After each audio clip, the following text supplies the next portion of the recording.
Schooling तो शाहपुरा से। मैंने भी एक बार यही सपना देखा था, मैं इधर रहूँगी, क्योंकि हमारी निम्न मध्यम वर्गीय परिवार है, तो नॉर्मल तरीके से हुई। उसके इस तरीके की रही कि मुझे घर पे रह के पढ़ना था, तो इसलिए फिर मैंने आर्ट्स चूज़ किया। बेटी अपने दिमाग में नहीं लाएं, जो लक्ष्य सोच रखा है, जिस दिशा में जाना चाहते हैं, बस उसके लिए डेडिकेट हो जाए, प्रयास में कभी कमी नहीं होनी। मेरी मदर को जब मैं 9th क्लास में थी तभी पैरालिसिस हो गया।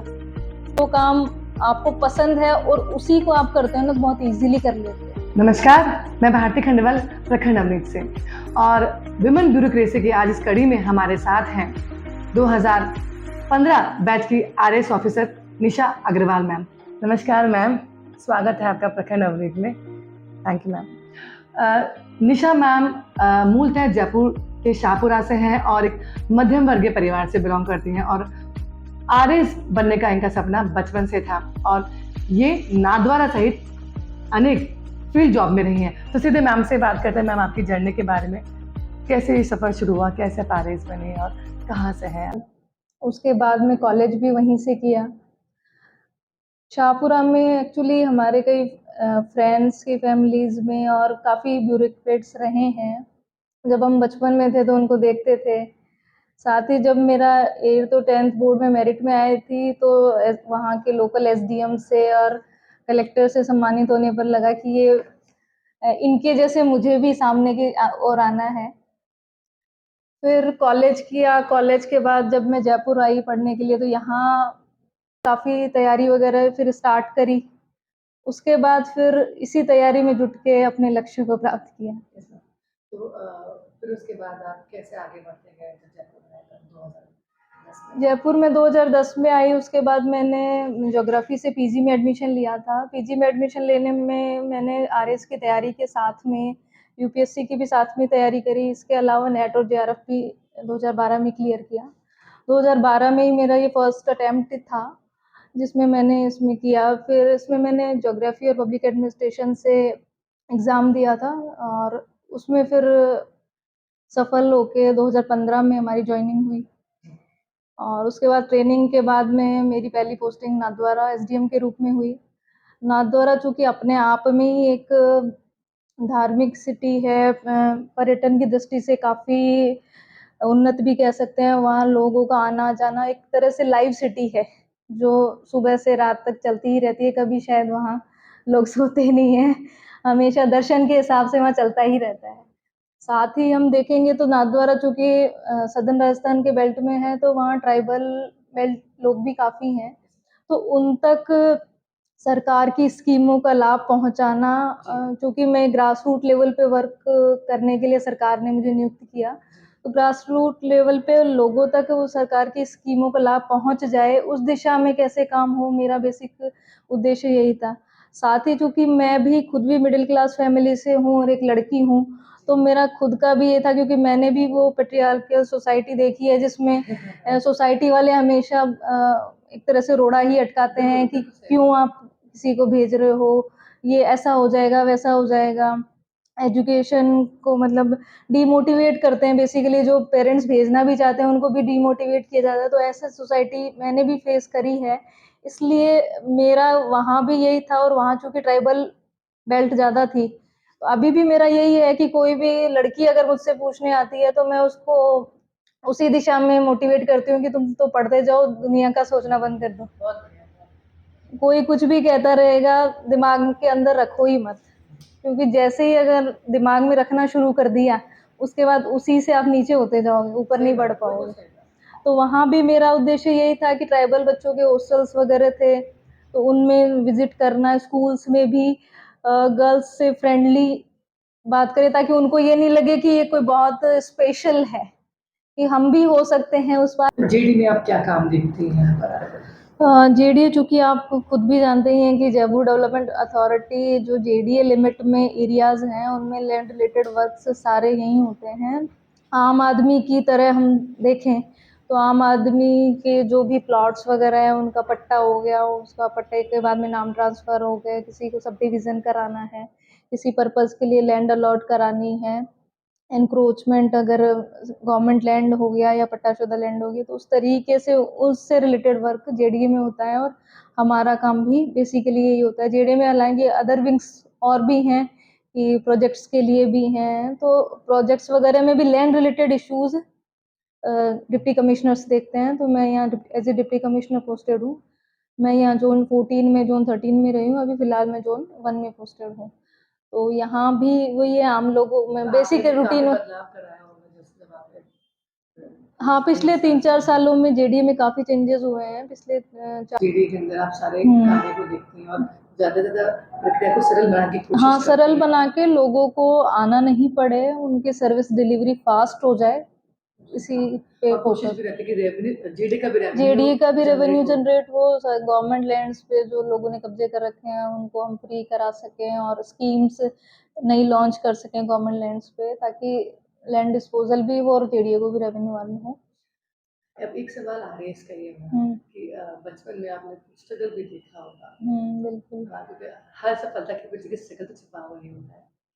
उसके बारे में बताएं। 4 सालों का हम देखें तो उससे पहले क्योंकि पहले बाकी डिपार्टमेंट्स में भी यही था कि ऑफलाइन वर्क ही होता था, पर जेडीए ने ये अच्छी शुरुआत थोड़ा अदर डिपार्टमेंट से पहले कर ली।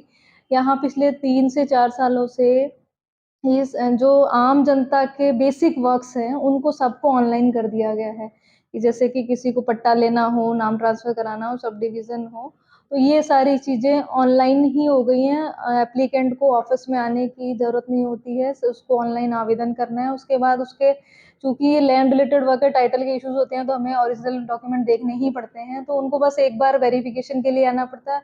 उसके लिए भी हमारे यहाँ नहीं आना पड़ता, हमारे यहाँ सिटीजन केयर सेंटर बना हुआ है, वही लोग चेक करके वेरीफाई करके हमारे पास ऑनलाइन ही फाइल भेजते हैं। सारी फाइलों की नोटिंग वगैरह रियल टाइम में होती है। ऐसा नहीं है कि मतलब आपने ऑफलाइन कर दी फिर आप उसको अपलोड करते हो। रियल टाइम नोटिंग्स होती हैं, और हमारे यहाँ टाइम लिमिट्स फिक्स हैं हर सर्विस की, तो उस टाइम लिमिट में वर्क हो जाए, हम कोशिश करते हैं कि इंश्योर हो, ताकि लोगों को, चूँकि इस ऑनलाइन सर्विसेज से ये है कि जो भी 3-4 स्टेप्स होते हैं उनको आना पड़ता था, वो डिमांड जमा कराने के लिए, डॉक्यूमेंट्स के लिए, उनको अब आने की ज़रूरत नहीं है। उनको एक तो फर्स्ट में अप्लाई करने के लिए डॉक्यूमेंट्स मिलान करवाने आना है, और लास्ट में जब उनका सक्सेसफुल हो जाए। स्ट्रगल का तो ये है कि बचपन में सभी के साथ कुछ ना कुछ रहता है, जीवन किसी का भी सरल नहीं होता है। अब मेरे जीवन की बात करूँ तो पढ़ाई एक नॉर्मल फैमिली, तो ये उन लोगों को ये एहसास कराना कि बहुत बड़ी चीज़ नहीं है, कोई भी अचीव कर सकता है अगर मेहनत करे, लगन के साथ मेहनत करे तो। तो वहाँ मेरा यही रहा। उसके बाद 3 साल मैं नाथद्वारा रही हूँ, उसके बाद मैं जयपुर पोस्टेड हूँ 3 साल से, पिछले 3 साल से।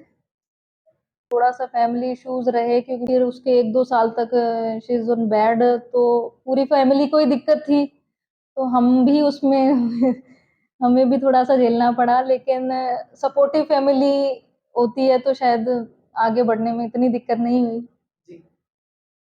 तो आप ऐसे परिवार के छोटे सहयोग से और आगे बढ़ते हाँ, रहे। बिल्कुल, बिल्कुल। पिता का भी सपोर्ट रहा होगा। हाँ, माता-पिता, दादा-दादी सभी का सपोर्ट सभी रहा। चाहते थे परिवार में मतलब आपके मिल-जुल के सभी ने मुश्किल समय को निकाला है, लेकिन कभी रोका नहीं है। तो पढ़ाई में बहुत मेधावी रही हैं आप। जी, सेकंड बिल्कुल। 10वीं 12वीं मेरिट में आए और आपको जी, जी। अवार्ड भी मिले। लेकिन फिर आप साइंस बैकग्राउंड में आ गई आप। हाँ, आना साइंस में चाह रही थी, पर वो फैमिली फिर दिशा प्रशासनिक सेवा की हो गई, तो फिर उसी को अपनी मजबूती बनाया। जी, और आप बड़े सौभाग्य की बात है कि आप फर्स्ट अटेम्प्ट में ही क्लियर कर जी, गए आप, जी। और आपकी रैंक भी 22वीं बनी है। जी। तो बिना किसी कोचिंग से सेल्फ स्टडी के ही आप पढ़ी है जी, वहाँ पर जी, ना? बिल्कुल। ऐसा पुस्तकों के माध्यम से आज जो कोचिंग की बहार आ गई है, जी। ऐसा। हाँ, उस समय नहीं था, लेकिन आज का समय थोड़ा-सा अलग है, कि जिस तरीके के चल रहा है, कि कोचिंग भी चल रही है, टेस्ट सीरीज़ भी चल रही हैं, तो समय के साथ आज चलना भी पड़ेगा। उसके माध्यम हुँ। से हिंदी मीडियम से ही हैं जी, आप। बिल्कुल, हिंदी हिंदी मीडियम। मीडियम का विद्यार्थी भी राष्ट्रीय राष्ट्रीय सेवाओं में सफल हो सकता है। बिल्कुल। अच्छा, महिलाओं के बारे में बताना, महिलाओं के लिए भी अपने हुँ। नादौरा में भी काफ़ी काम किया। वुमेन एजुकेशन के बारे में आप क्या सोचते हैं? राजस्थान की वुमेन एजुकेशन कैसी है? राजस्थान में विमेन एजुकेशन में एक्चुअली मैं 1-2 चीज़ें मैं सोचती भी हूँ कभी-कभार, कि एक जो उसमें ऑक्यूपेशनल एजुकेशन होनी चाहिए वो नहीं है, बेसिक जो होती है वही है। दूसरी ये है कि फ़ील्ड्स लोगों ने फिक्स कर लिए हैं कि महिलाएँ एजुकेशन में बिल्कुल मतलब सही ज़्यादा ये उसमें जाती बढ़िया। हैं। तो ये है कि जिसका जिसमें इंटरेस्ट हो वो करना चाहिए। एजुकेशन कई लोग एंटरप्रेन्योर भी, महिलाएं भी बनना चाहती हैं, मतलब हर दिशा में जाना चाहती हैं। तो मेरा तो सबको यही कहना है कि महिला पुरुष, हालांकि हम महिला एजुकेशन के बारे में बात कर रहे हैं, पर जिसका जो सपना है, जो उसने सोच लिया, उसको उसी दिशा में बढ़ना चाहिए, चाहे वो उसका फोटे है नहीं है, फील्ड है नहीं है, उसको उसमें जाना चाहिए। क्योंकि जो आप आपकी पसंद के हिसाब से अपना करियर नहीं चुनते हो ना, तो बहुत दिक्कतें होती हैं। एक सवाल, आपको लगता है कि क्या ब्यूरोक्रेसी में महिला पुरुष के बीच भेदभाव होता है? ऐसा मुझे तो पर्सनली फेस नहीं करना पड़ा। फिर आपको हाँ 7-8 साल हो गए। हाँ, नहीं पर्सनली मुझे तो फेस नहीं करना पड़ा ये चीज़। हाँ अधिकारी अधिकारी है, वो चाहे वो हाँ महिला हो हाँ पुरुष हाँ, हो, और बिल्कुल काम सभी को करना है। काम करना है। जाते जाते मैम कुछ और हमारे दर्शकों को कुछ मैसेज देना चाहें, हमारे स्पेशली विमेन को? सभी के लिए मैसेज मेरा एक ही रहता है, आज भी यही है कि पॉजिटिव रहें हमेशा। कभी भी जो आरएस बनना सफलता चाहता है, मिलनी नहीं मिलनी अलग एक बात होती है, लेकिन प्रयास में कमी नहीं होनी चाहिए।